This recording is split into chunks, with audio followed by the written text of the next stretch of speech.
Hello, my name is Adonis Talbert, and this is my presentation. I'll be presenting on the NBA, NFL, and MLB drafts. So, what is the draft? The draft simply is a way for professional sports teams to be able to pick new players to come into the league to add onto their teams. Without the draft, you would just be trading around all the players that are currently in the league, which wouldn't be a problem if you didn't keep in mind the fact that players retire, players get hurt, or players just might decide that there might be something going on in their personal lives that they can't do anymore. Either way, the draft is important to be able to bring in new players to replace the old ones that leave for whatever the circumstances. It's also important for the fans and it's important for the players because it's the players that get a chance to be drafted and fulfill a lifelong dream, and the fans get to be able to see what new young talent will be able to come to their team and help add to their franchise.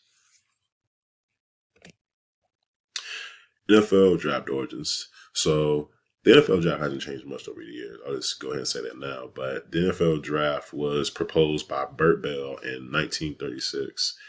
And it was originally just so that the other teams in the league could be able to be more competitive and find a bit more balance in the league. And the first draft was actually held in Philadelphia in the Ritz-Carlton, and it held 9 rounds, which is different from what we have today. And the first overall pick was Jay Burr Wagner, a running back from Chicago University. The drafts and effects. Like I said, the NFL hasn't changed its draft very much, but we can see that the effects of the draft has. The draft is a major part of the NFL. Like, for instance, we see that the Indianapolis Colts and the Los Angeles Rams, they have the most number 1 overall picks with a total of 7, meaning that they had many bad seasons because they were able to get the first pick. But despite this, both of these franchises have been able to win Super Bowls, which means that despite whatever happens in your previous season, by drafting well and building up your team, whether it be with trades or through free agency, drafting can be a big part in how your teams turn out in the future. And even still, we see that not that the first overall pick isn't always the number 1, the end all be all, because there are 3 teams that have Super Bowl championships that have never gotten the first round over pick. That being the Baltimore Ravens, Seattle Seahawks, and the Denver Broncos. So we see that it's not the end all be all, but it's important of how you use your picks, not when you get them. The NFL of the present day, like I said, hasn't changed much. We are now at 7 rounds instead of 9 rounds like back in the day.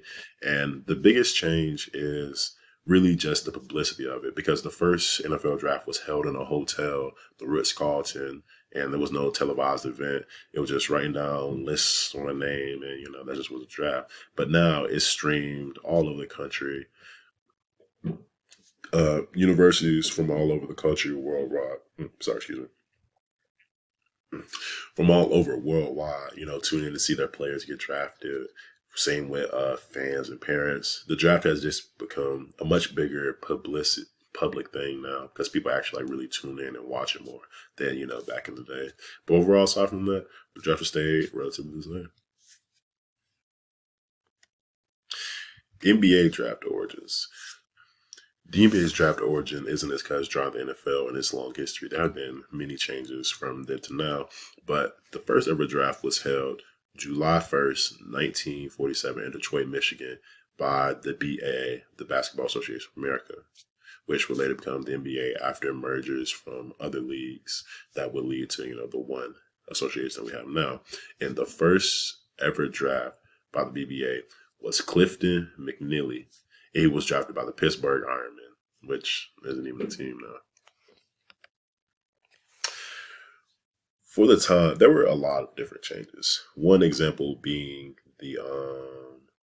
there was a territory draft rule, and it allowed for NFL teams to forfeit a first-round pick to select a local product, which at first doesn't really sound like much of an advantage. But when you think that Wilt Chamberlain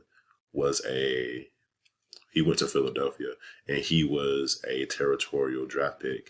And we look at more of the territorial draft picks that were traded with first round picks, we see that more often than not that those picks ended up being Hall of Famers, and they ended up turning out being pluses, for the team.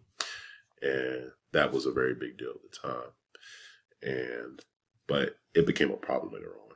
But as the NBA became bigger and it started to grow, there would be more players selected.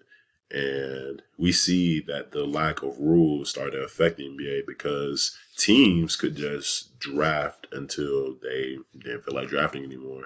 There were a lot of silly draft picks. There have been celebrities to get picked. There have been people who worked in government to get picked. There was even one time where a female college basketball player was picked in the NBA draft. Which sounds so crazy now, but it's different then because there was no women's league. But to now, it's why was she even picked? Were they just messing around? And a lot of the picks that were picked later ended up not even going through. The people wouldn't even show up because they plan to do other things with their life aside from professional basketball. But the first limit to be placed on rounds in the NBA was in 1974 with just 10 rounds. In 1985, the league announced that it was going to start pushing out the 10-round rule. And they said it was going to be out by 1987. But in 1987, they still, did the 10 rounds. And then in 1988 was when they actually cut it down to just 3 rounds. And then one more time, they cut it down to just 2. The main reason for this was because the players, and one thing I will speak on, the NBA has more player power than a lot of the other leagues because of the players, they banded together. There was a player association that basically wanted for the draft rounds to be cut down so that teams could be more careful with their drafting and they couldn't just sign whoever they wanted because they had an unlimited amount of picks. They had to be smart about it. They couldn't just waste picks and just get anyone they wanted for cheap. And because of that, we see that the NBA has actually benefited from this because now they have more fans who watch, because who's going to sit and watch teams round 8 in drafting a random guy? Unless you're a diehard fan, which is the case for football. Most people don't stay for that long. So these 2 rounds make it short and sweet. Pretty much everyone in that round will be important or will be able to help their team. So it gives NBA fans more of a reason to tune in and watch. MLB draft origins.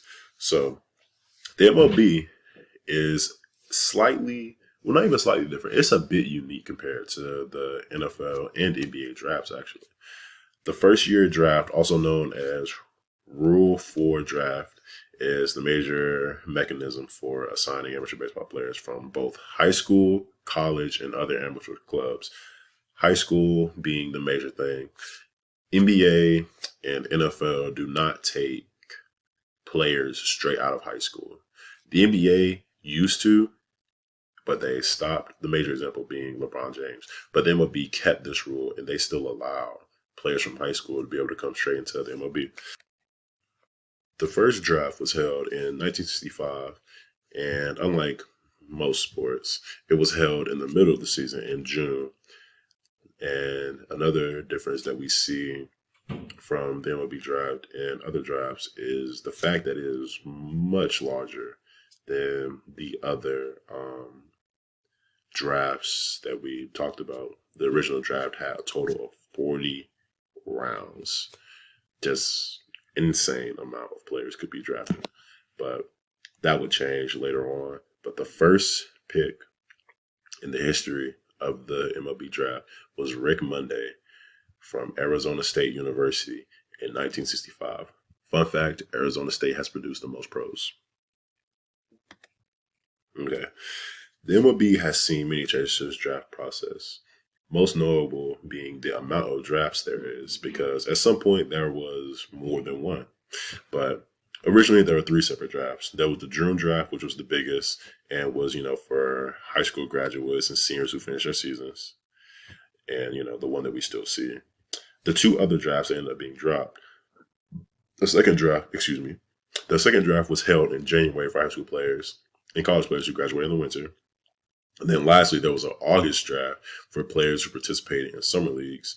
The August draft will only lasted 2 years, and the draft that was in January made it all the way until 1986 before they decided to cut it.